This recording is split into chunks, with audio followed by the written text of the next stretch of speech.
From the top, my China doll plant looked absolutely perfect. Glossy green leaves and that healthy shine we all love. But as I moved the camera down, something didn't look right. The lower leaves had dull patches with yellow and purple spots. At first, I thought it was a simple nutrient issue or maybe dry soil. But when I flipped a leaf and looked closely, there it was, tiny white specks and fine silky threads under the leaves. That's when I realized my beautiful China doll was under attack by spider mites. They're so small you can barely see them, yet they spread quickly and can weaken a healthy plant in days. A single female can lay hundreds of eggs, and their webs help them move easily from one leaf to another, or even to nearby plants. It made me realize how easily an unnoticed patch can turn into a full infestation. Once I spotted them, I wanted to understand what exactly caused this. Spider mites love warm, dry air and low humidity, something most indoor plants experience, especially near sunny windows, heaters, or air conditioners. In my case, this plant was sitting in a shaded corner with dry soil and low moisture. It was also placed close to a wall that faced the sun, which made the area warm and kept the surrounding air dry. The perfect setup for spider mites to thrive. If you look closely at the leaves, the first sign is small, pale dots. Those are feeding marks where the mites suck the sap. Over time, the leaves turn dull, yellow, and even develop light brown or purple patches. Flip the leaf, and you'll often find thin webs. That's where the mites hide, feed, and lay eggs. Many people mistake the white dots for eggs, but most of them are mites, or their shed skins. Real eggs are smaller, rounder, and usually hidden deep inside the webbing. Spider mites don't stick to one plant. They can attack almost any houseplant.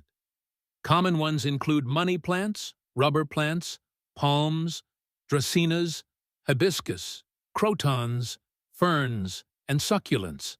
So, if you notice dull or dusty leaves and fine webbing underneath, check right away.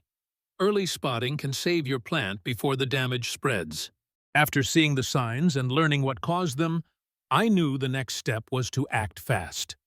Spider mites spread quickly, so early treatment is the key. Let's look at how I treated my plant step by step and brought it back to health. The good thing is, you don't need any harsh chemicals. With a few simple steps and natural care, you can easily get rid of spider mites. The first thing I did was remove the badly damaged leaves and weak branches. The leaves that were more than half yellow or brown were not going to recover, so trimming them off helped the plant save its energy for new, healthy growth. I also cut a few dry branches to improve airflow around the plant. This made it easier to clean and treat the healthy parts later. After trimming, I focused on isolating the plant. Since my China doll pot was quite heavy, instead of moving it, I shifted the nearby plants to other spots. Spider mites can easily travel if leaves touch, so creating some distance between plants is important to stop them from spreading further. Next, I gave the plant a gentle shower using plain water. I sprayed both sides of the leaves, especially underneath, to wash away dust, webs, and many of the active mites. While doing this, I gently rubbed the leaves with my fingers to loosen any sticky spots and remove hidden mites. Wherever I noticed more infestation, I focused the water pressure a little stronger to clean those areas better, but always carefully, without damaging the leaves. Once this was done, I washed my hands thoroughly before touching any other plants. This simple step instantly made the plant look fresher and reduced a large part of the infestation. Then I prepared a small bowl of cleaning mix, just a few drops of mild liquid soap in some water. I dipped a soft tissue into the bowl and gently cleaned each leaf by hand. I focused especially on the undersides, where spider mites usually hide.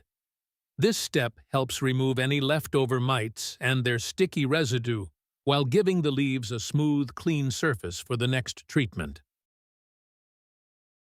After cleaning, I prepared the neem oil spray. First, I took about 1 liter of water in a spray bottle. Then, I added a few drops of mild liquid soap. This helps the neem oil mix properly with water. After that, I added 1 teaspoon of neem oil and shook the bottle well until everything blended evenly. Once the mix was ready, I sprayed it all over the plant, on both sides of the leaves, the stems, and even a little on the top layer of soil. I prefer doing this in the evening when there's no direct sunlight, so the leaves don't get stressed. I don't rinse the plant immediately. Neem oil needs some time to work on the mites. After about a day, if I notice a slight oily layer on the leaves, I simply wipe or spray them lightly with clean water the next morning. Repeating this neem spray every 3 days for about 2 weeks helps break the mite life cycle and stops new eggs from hatching. Once the plant was clean and treated, I focused on keeping the right balance of moisture. I made sure the soil stayed slightly moist, never too wet, and started misting the leaves regularly to maintain humidity around the plant. A gentle mist once or twice a day really helps. Spider mites don't like humid conditions, so this simple habit keeps them from coming back and also keeps the leaves fresh and healthy. As the days passed, I kept a close watch on the plant.